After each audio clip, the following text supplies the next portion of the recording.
Ladies and gentlemen, one of the greatest in the game in history, sack leader from the 2024 NFL season, 35 and a half sacks over the last 2 years. Ladies and gentlemen, Trey Hendrickson.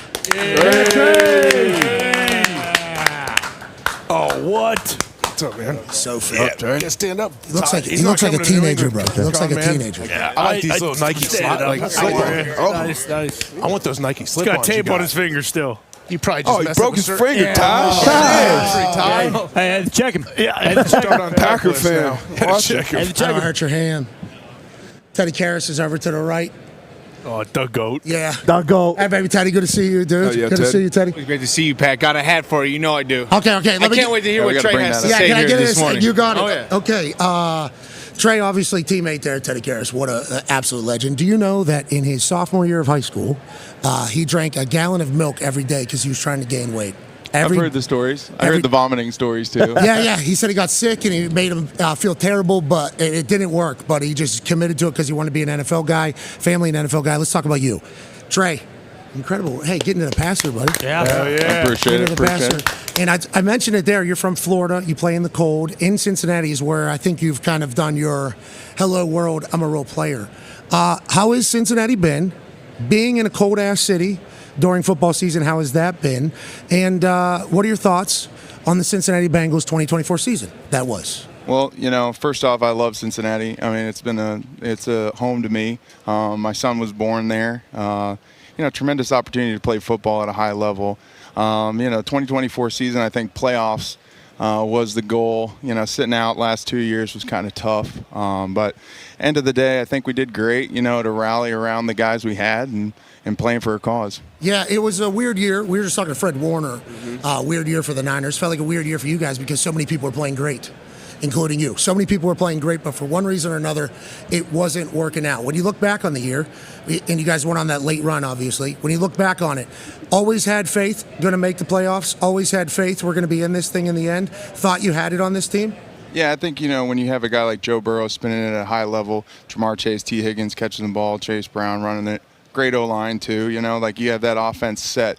Our defense kind of found our own groove coming into the end of the season, and credit to Lou Anarumo for, putting that together for us and leading us to a winning season. So Lou Anarumo now with the Indianapolis Colts. He's a friend of the program. Oh, yeah. He's been on, Pies on. We've gotten a chance to chit-chat with him. What type of defense do you think he brings in Indianapolis whenever it comes to, the humans he's looking for? And how did you feel as Lou Anarumo, the coach for Trey Hendrickson? Well, I was blessed to be productive under, his scheme, and I think he does a good job of making it a very open room, meaning you can talk to him about scheme. This doesn't necessarily fit to what we think we're going to do to attack him.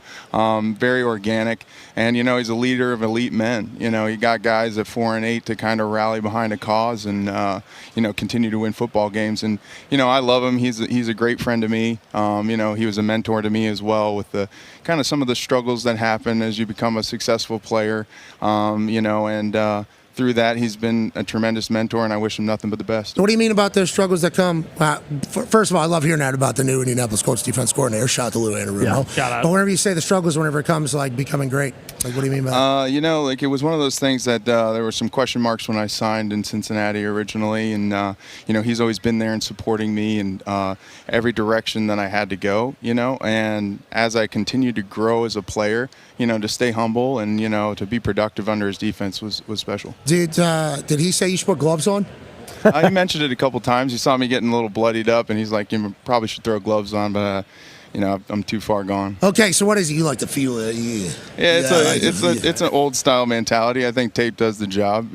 Sam thinks I'm nuts, but it is what it is. Hey, and what's on your finger there?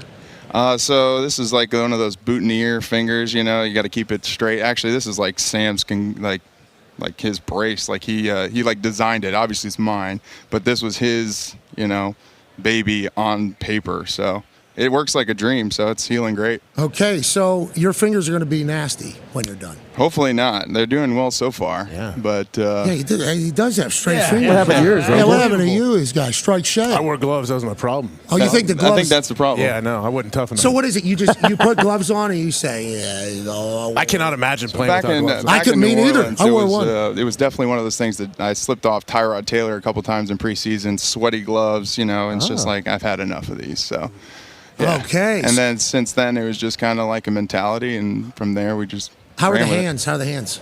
Hands feel great. No, catching. Can he catch? Oh yeah, I'm pretty good. I'm all right. I played tight end in high school, so. They need to let you get in there and just kind of slip Yeah. out. D-Bud has a question for you, Trey. Yeah, how frustrating is it now? How different is it now? Now that you're at the top of the league, you're not creeping up on anybody. You're a game record. So on Wednesdays, offenses are going in and putting you on the screen. Just led the league in sacks. So now how is your prep changed now going into Sundays? Sack king. That's Well, cool. I think you don't want to go too far away from the fundamentals and technique that get you to where you want to Yep. be. It's the small steps in life that get you, and it's the consistency of chopping wood every week that makes the tree fall. So right. I've been blessed to have an opportunity to rush at a high level. All credit to my Lord and Savior Jesus Christ. I'm Amen. very thankful of that, and obviously being with great teammates and great schemes, like I said.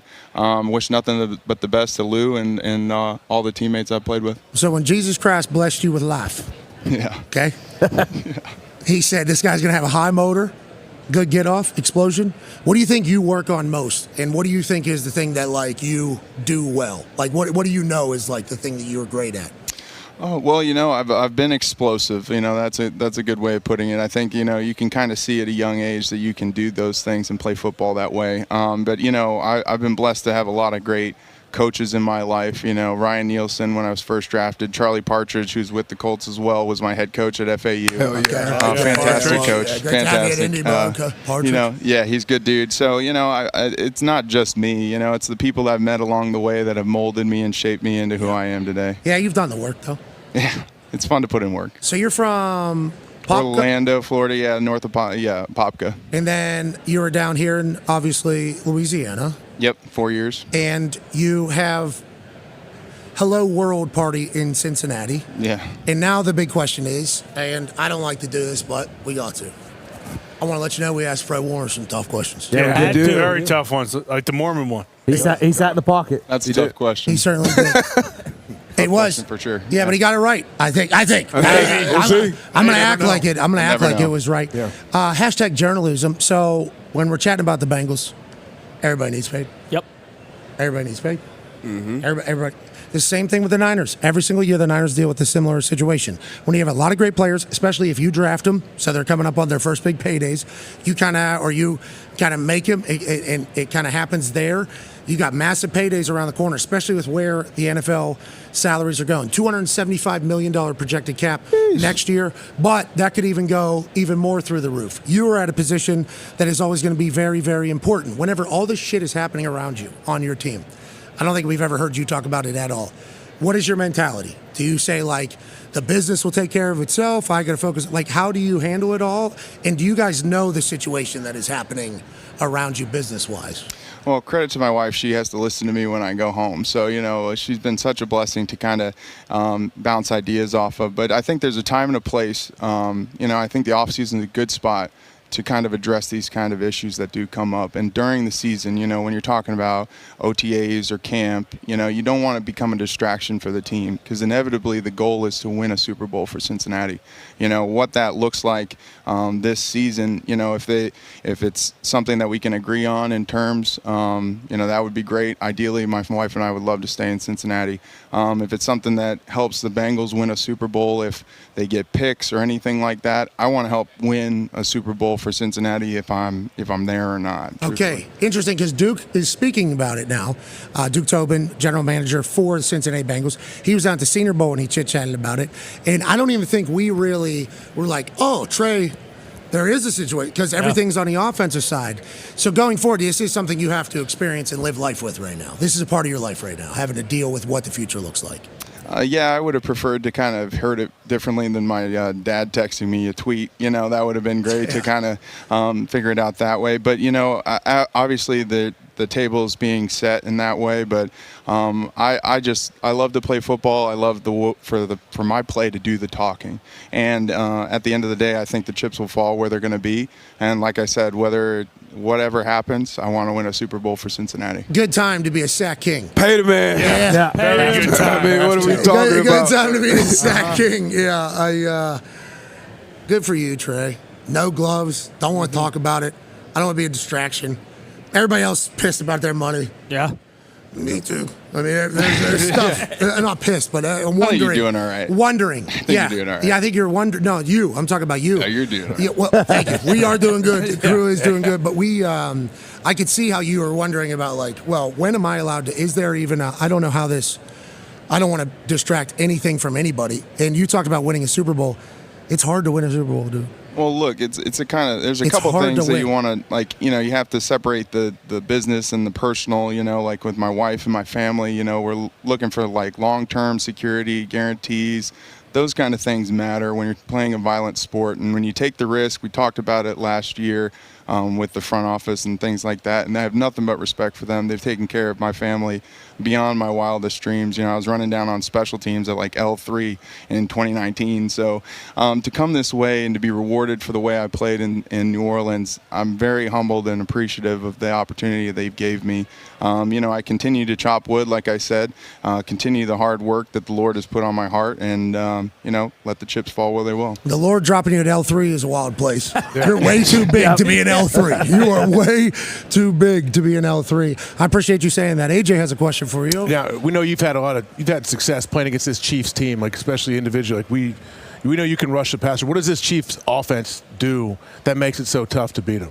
Well, I think you got a really special head coach, and then you have really talented quarterback, tight end, and a lot of key pieces. Then they like to have fun out there. Like they're John. Can you tell, like, in the biggest games, you can hear them talking, does it look like it's a collaborative effort? Yeah, and they look like very, very smooth too, But I mean, again, credit to Lou. We've had their number a couple times. They've had our number. It's been great games. And it's fun to sack. Pat Mahomes. It's fun to watch your highlights too. Yeah, I saw it over there in the corner. But he's a tremendous quarterback, and he's been in such big games very often. And credit to him and what he's done for his team. What was that celebration there? I saw at the end we gave a kiss up to the Lord, I believe. Yeah. Did you do arms straight out? Yeah, that's a credit to like Demario Davis. He had that one. That's the Lord, he's been good to me. Yeah, so, Oh, so that's Jesus on the cross right there? Hell yeah. Everything that I am, I want to be, given to the Lord. It's not for me to take ownership of these things, I've been blessed to have very humble parents and, humble upbringing. My brother's here with me today. Tall. Great kid. Big yeah. SOB. Yeah. So, like Lord planted tall trees. With yeah. But just good people, and everything I am and everything I do, I want to glorify the Lord with it. Love everything about it. Connor has a question for you. Yeah, Trey. I mean, we'll see how everything works out, but it feels like you and T. Higgins are going to look great in New England. But when it comes to the season, how was the Hard Knocks experience? Obviously, you mentioned you don't really do media that much. Ted said it too. Like, how was that kind of dealing with cameras and microphones all over the place when obviously, that hadn't happened in the past? Yeah, I think it was just good to be yourself. It was different for sure. I mean, you got cameras that would rotate every once in a while, and then you're on camera for the rest of the day. You got guys mic'd up that normally aren't. It was an interesting experience. It also got to see like how other teams practice in our division. And that was a cool experience. But would I sign up for it every year? Probably not. Okay, yeah. I think everybody that's ever done it says the same exact thing. We enjoyed watching, if it means anything. Do you lotion 5-6 times a day, face? No. How old are you? 30 years old. Look great. Wow. Good skin. Could have been 20. Appreciate the compliments. Good for your face, dude. Am I blushing? I don't think you can. No. I don't know if you have the I can't. possibility. Yeah, I can't blush. Unbelievable. right. Tone has a question for you. Man. Yeah, speaking of the division, what is it about the AFC North? Obviously, you're the sack king now. Miles has been the sack king. TJ's been the sack king. The Ravens always have someone. I think Kyle Van Noy had 12 or 13 this year. What do you think it is about the AFC North that just breeds pass rushers? It sounds a little bit like the 2017 draft, but it is. Is that real? Oh yeah, That whole group's 2017. Yeah, Van Noy might not be, but he's amazing. He was just at the Pro Bowl. Yeah, Great guy. he's 07, I think. Yeah, he's Something like that. Yeah. But yeah, no, I think it's a gritty division. I think it's like old style football, Yeah. you know, and these old rivalries to be a part of is so sick. I love the AFC North. I love playing for the Cincinnati side of it as well. It's been so fun to get into these fist fights with really talented quarterbacks, really good defenses, and obviously watch Joe spin it. What's Joe like day to day? He's great. You know, he definitely keeps to his own, but he works hard. He's an example for other guys on the team. He's always super cool looking. Yeah. Mm-hmm. He's a cool guy, but you know, like the want to and the grit. I think those are the things that go unnoticed. You know, he doesn't complain when he gets hit. He doesn't really do any of that stuff, and he spins it at like an extremely high level. Yeah, very high level. Yeah. I mean, he hits a keyhole if he needed to. He, his first couple years, he wanted to take a hit. Remember that? Yeah. He's an Ohio guy. Wake him up. Yeah. Gotta wake him up. I actually Yeah, like man. taking a shot, he said. And everybody, I'm not saying it was just us, but everybody was like, hey, we need to get over that. We need to start waking up without taking hits. He was taking massive shots. Was it the Eagles? Yeah, head dislodged from body. And then he came back. Yeah. Yeah, And he came back in the game. Yeah, Joe's absolutely immensely stud. tough. Nobody Yeah. really talks about it. When he's playing, you guys are much different. Why do you guys start slow? Well, you know, that's a question for you. You know, we Tell us. you Because know, I was talking about Joe. Joe didn't have training camp for multiple years, right? Yeah. And then this year he had training Yep. camp. So we thought that this was going to be the best year. That's how we got there, Trey. I just want a little peek inside my mind. No doubt. That is how we got to where we were saying, why do you guys start so slow? Good question. Yeah, and starting slow is not something that I think we all have on the drawing board to do every year. But it has happened that way. But we do a good job of digging out of a hole. I mean, we find a way to have winning seasons for Zach, and you know, that's one of the things in football is facing adversity. I think it's a great teacher in life. You know, so to kind of find out what we're made of early and often. It's worked. So You guys are so dangerous. You do that from the beginning of the season. Imagine if they play like from the beginning of the season. They'd probably be playing right now. There's a chance. Whoa. I don't know. I'm just saying. They had been here. I imagine. Possible. There is a chance. There's 100. You guys getting to the dance. I don't think anybody wanted to see you. Right? no doubt. That was a Yeah. conversation. Yeah. I was like, everybody was talking about it, and then obviously lurking. No with the doubt. Dolphins and the Colts. I think, like I said, that's the talent of our offense, you know, and I can't say enough about, like, you know, Joe, Jamar, and T. And, you know, specifically T, you know, because there's a lot going on in his situation as well. I mean, for a guy to take that kind of a role where on 31 other teams he's going to be wide receiver 1, and then here he's accepting a role in wide receiver 2. Not I in think Minnesota. Not I think in it's a very, well, you know, maybe a similar role. Maybe a similar role. Yeah. Not- LSU I'm guys. sorry to get through it. Yeah, I'm Not sorry. in Philly. LSU guys. Well, you got to give him a shot at Okay, wide we'll receiver give 1 him first. 28. We'll give him 28 too. Let him, We'll give him let him 28 be wide too. receiver 1 go through first, him. and then let's see where the chips Now fall it's- because he's a monster. He'd be one, and yeah, I mean T is an absolute beast. Monster. Would be Got to give him number a one. shot at wide receiver 1 for a season. Let's see how it all plays out. If it does, or if it doesn't. Oh, Trey's saying, yeah, I'm talking to If everybody. he does, Let's see what this guy does. Well, in games where he's Jamar's amazing. been out, he's gone off and every He's single gone time. crazy. So I'm just saying, like, I respect his game. I respect that he's very humble. I think he's a great guy.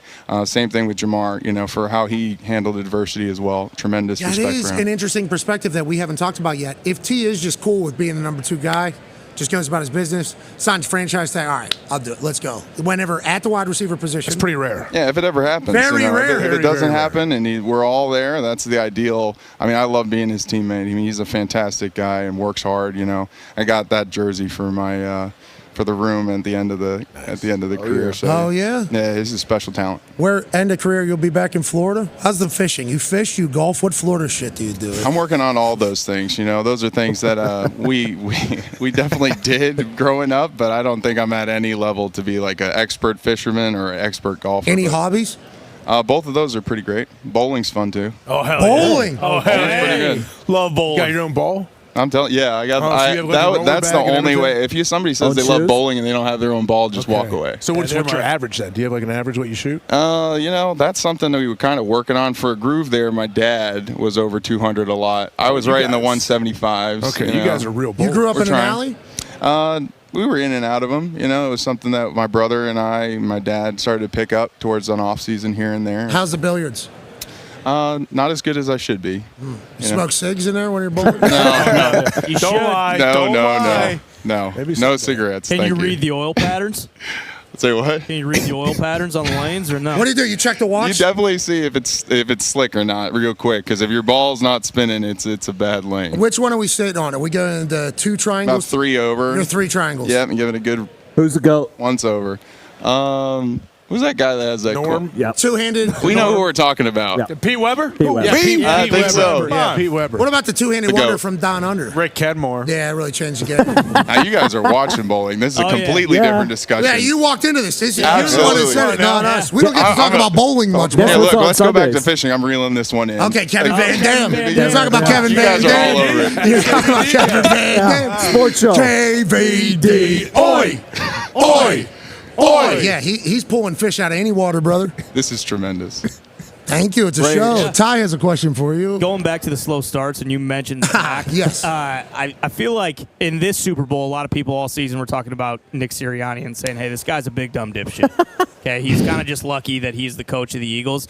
It seems like Zach gets a lot of that as well, and we saw a little bit of how he is, in team meetings on Hard Knocks and everything. But what's your relationship like with him? Because when he went to the Super Bowl, everyone's saying, okay, here's the guy. This is the McVay's protege. But then the next couple years, it's like, we got to get this guy the hell out of here. He's ruining Joe Burrow. What's he like in front of the team, and what's your relationship like with him? Yeah, I definitely think it's not the same narrative as any of that would be. I think he's tremendous. Like, he's a leader of elite men as well. Makes a lot of big decisions. I've had some good conversations with him. I love him. I think he's great. He calls a great offense. Obviously, when you're talking about the guys having the success that they've had, he's putting guys in the right position. Guys are getting open, and he's smart enough to be in that McVay system. I heard some of the calls on Hard Knocks. I didn't listen too much because we do play against them every day. It's kind of a little low blow, but Jeez. but yeah, no, they have a great system. I think he's a great coach. I wouldn't want to be anywhere else or coached by anybody else. And that's obviously the goal for this offseason. You go down to that watering hole he always takes the game ball to? What's that bar? Yeah. I was just there. You were just there? That's a Ted question. When I went Did to you Steelers, walk away already? Steelers Bengals game. He's in all those watering holes. Love Ted. It's an Irish name. There's an Irish name to it. Let's talk about Joe Tooney, especially with Trey Hendrickson here. He's a guard. Obviously, the story has been told numerous times on this program and throughout all of sports because it's a big deal. This guy's like a Hall of Fame guard. They've had to cycle through tackles. He bounces out to tackle for the playoffs. Has done well. They've won games. Now, A.Q. Shipley, offensive lineman, says they're kind of protecting him. They're kind of protecting him a little bit. All RPOs, not putting him out on an island. That's because Andy Reid's a good coach, and everybody needs to do that. But what he's saying is the guy's body type is not built to be a tackle. That's just a matter of fact. Whenever you're looking at a tackle that you're going to be taking on, what are you studying? What are you thinking about? And who do you hate the most? What style of tackle do you hate the most? Well, ironically, I think it's all going to kind of come together. So I actually played him at tackle. Orlando went down with a calf. I think it was 2021, and we went a full game that way. Me and Thuney. He was great. He played well at tackle. I do think he got a little bit of that, help a little bit there. But he's a heck of a talent. But Orlando Brown, now that we got him in Cincinnati, Zeus, right? There's just not a lot of ways to attack a guy like that. I mean, he's got long arms, quick feet, incredibly talented. I can talk about my teammates for a while, but when I went up against him, we would not only go at it physically, but we were jawing too. How about like a Deion Dawkins? Whenever he does that, I'm smarter than you move. Yeah, Deion's a problem too. Like he knows how to play the game within the game as well. He's got a quick get off the line. He definitely anticipates things, and his set is very unique as well. He drops with a lot of vertical depth. That poses a couple challenges if you're trying to get a guy like Josh Allen as well, because he's very mobile, so you don't want to go inside too quickly, because then you're leaving your whole defense pretty exposed. What are you looking at, ball or knee? I think every good rusher should have like a triangle where it's, ball is key. And then the man is obviously anticipating the ball. And then the quarterback who's calling for the ball is going to give you a tell or two. But some of the vets are flashing hands and stuff like that. So exactly. Wow. He didn't jump. Wow. I didn't jump? Wow. Okay, good. That's incredible. I think a part of me left. I thought I had a pretty good game. You had him. Yeah. Could you imagine if you jumped off? I would have. Yeah. Got him. Oh, that's great. Oh, that's great. That's great. I'm not your puppet, dude. Okay, I'm not jumping offside just because you yelled in my face. But that would be impossible. I don't know how you don't, especially with some of these cadences. I've had a couple. Cam Newton had a great he'd get after it. Drew Brees as well in practice, 2-minute drills. I gave Dennis Allen a couple gray hairs. So it was a grind. You ever play against Romo? Romo's hard count. I think What we is it? played him. Let me. I think that might have been one of the special teams years, but Okay, I was like, Yeah. just like a wait, his was better. Yours was definitely better. Well, I wasn't Romo. Wait, I was that's Romo. Romo. Yeah, he's doing Tony Romo. That was Romo. Oh, I That's mean, right, maybe just not study making film. me jump off sides. Okay, you got to Romo. give a real That's set. Tony Romo. Yeah. Go ahead, give. Here we go. That's Tony Romo. That was Tony Romo. I don't really have one of my own. Yeah, I did like my it. own. He Exactly. did Tony Romo. You just said Oh, my cadence. So yours is better My than Tony bad. Romo. So My good bad. to know. Yeah, good to you're know. better. Romo's in Boom. top an tier. impersonation of Principal Tony three. I Romo. actually Bingo. got some people on field goals. All right. Nobody's going to talk about it. No big deal. Is that the hand? This is the. No, I think it's because they made rules you weren't allowed to move your hand towards the line of scrimmage. I wasn't allowed to move my head at all. So it had to be like, it had to be that number there because the guy on the edge is up on a razor's edge. So, Hair trigger. Yeah, He's going. If you can get a little bit, it's like you can steal first down. I got a couple of them. It's a big deal. Now, also, I got called for a couple, and Vinny had to kick a further kick. So he was about done with that shit. We'll say that. Okay. Still made it. Yeah, no big deal. AJ has a question for you, Trey, as we wrap up hour 2 here from Radio Row. When you talk about pass rushers, I know a lot of guys have like separate pass rush specialists they work with. Do you work with anybody like that? I know there's guys that sometimes will come into a camp or maybe in the off season where you work on a guy like the hands dude. We see all these martial arts people. Do you do anything like that in the off season? Yeah, not really for me, but I'm never one to say that the stuff doesn't work. But for me, I like to do what my coach is teaching me. I think that's something that a lot of players get lost in. You can learn a lot of things, and if your coach isn't coaching it, I don't think that helps too much for the defense or the scheme. So, I tend to kind of shy away from that. I'm trying to get faster and stronger and mentally sharper every offseason. And those are the things I keep stacking bricks, and then, we let the chips fall where they will. Does everything come from you're the threat of power, like speed to power? Like this dude needs to know that I can bull rush him and I can do everything else off of that. I think you're so good with your hands, but your power, like you just take dudes right into the quarterback, and then your handwork is impressive getting off and getting to him. Yeah, I think a lot of people just see that rush, right? Like they don't see the setup that comes, within Chess, the game. we're playing You're here. you're kind of setting that up with power rushes, and they're feeling power. This is like driving them back as you. Power, you feel power. Right, absolutely. Yeah. But yeah, like that's kind of like the game within the game. You get tackles that'll do that too. They'll throw a soft set on the outside, and make you think in different rush as well. So it's all it goes that way, and obviously playing with the lead helps with Joe Burrow. So that always makes things easier. Is it fair for me to say, like, it looks like this guy's trying on this play, but not this other play? Or is that a potential setup play on the one where he's not trying? And maybe I'm misjudging. Go ahead. Yeah, like when Patrick Ricard's in the game, do you maybe kind of take it easy? A little bit business against decision? The Ravens? Little Yeah, I business think decision? I'm just shocked that he's still a fullback. At some point they got to say he's like a T tackle. He's 320 pounds and every bit of it, and he's a stud. I met his family at the Pro Bowl a couple times. He's a good dude. Heck of a competitor as well. So nothing but good things to say about him. You got a locker there at the Pro Bowl, huh? Just every year I'm coming. You tried the Pro Bowl, or How was, What did the Pro Bowl games like this year? Oh, it was fun. I can't believe that guys like, all over the place come together and won. It's a really special environment. Elite players all over the country. I think so. Felt like there was more effort this year, too.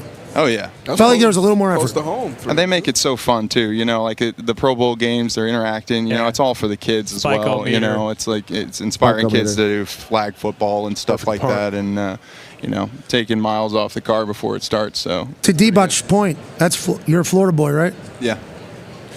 Have a lot of family there, friends watching his Pro Bowl. They filled that stadium up. Oh yeah. Did you see that? Yeah. We won a state championship in that Popka High School 2012 in that stadium. It's now Camping World. It was like it was renamed, I think. But that was a fun environment. I thank you for joining us for this hour. To wrap up our day here on ESPN as we continue on ESPN Plus, Disney Plus, YouTube, and TikTok Live. There's some local chefs, it appears. This was not set up. This was not prepared. This was just something that just literally showed up. Shout out to Radio Row having this. Wow. What do we got here, boss? What do we got here, chef? We got a 12-hour smoked bone-in short rib sandwich. Little crystal hot sauce, vinaigrette on top. Any gator? Appreciate you guys. Where's this from? Where's this from? This is from Sodexo Live here in the building. Sodexo Live. We appreciate the hell out of you guys. Have a great Super Bowl week. Thank you, Chef. Thank you, Chef. That's a lot of meat there, Trey Hendrickson. That's a lot of meat. We'll enjoy all of that and the rest of this particular program live from Radio Row. Be a friend, tell a friend something nice. It might change their life. We're in this thing together. Never forget it. We'll see you tomorrow on ESPN. We continue on the internet. Goodbye. I think we nailed it. We're still live, Trey. Still live, Trey. We're still live, Trey. Don't say anything. Easy. Yep. Still live on the YouTube. Unless you want to say you want to go to New England. Or you maybe want to come on over to Indianapolis, Indiana. Think about it. I think I like where I'm at in Cincinnati, but let's see. There's a lot of things that have to happen, but all of that's out of my control. Got money for you. That's a big piece of beef. That's a sandwich. And I don't know how you eat the sandwich with the bone in it. Impossible. But the bone, that's going to be a tough eat, I think. But I do appreciate the fact that they're like, hey, listen, we don't want to take off bone for it because that gets away the flavor. I don't know if I'm eating that, but it looks good. Yeah, some of that beef. You don't need to eat the bread. New Orleans food is like something they're known for, right? The food down here. Oh, yeah. The chefs down here. Yep. Everything like that. Oh, yeah. What's your favorite food? Are you a super I'm not super a huge diet? foodie. No, I've been blessed to have a chef. Obviously, she cooks for my wife and I. Amen. Jesus Christ, brought a chef. Thank you. That's nice. Yeah, we definitely are blessing the food for sure. But What are we eating? It changes up week to week. I'm a big chicken fajitas guy, though. I think that's a staple in the family. So, that's definitely the cheat meal Cheese too. coming out sizzling on the plate. Any good How was that? boys? Solid. Any gator? Top notch. Yeah, you like gator down here?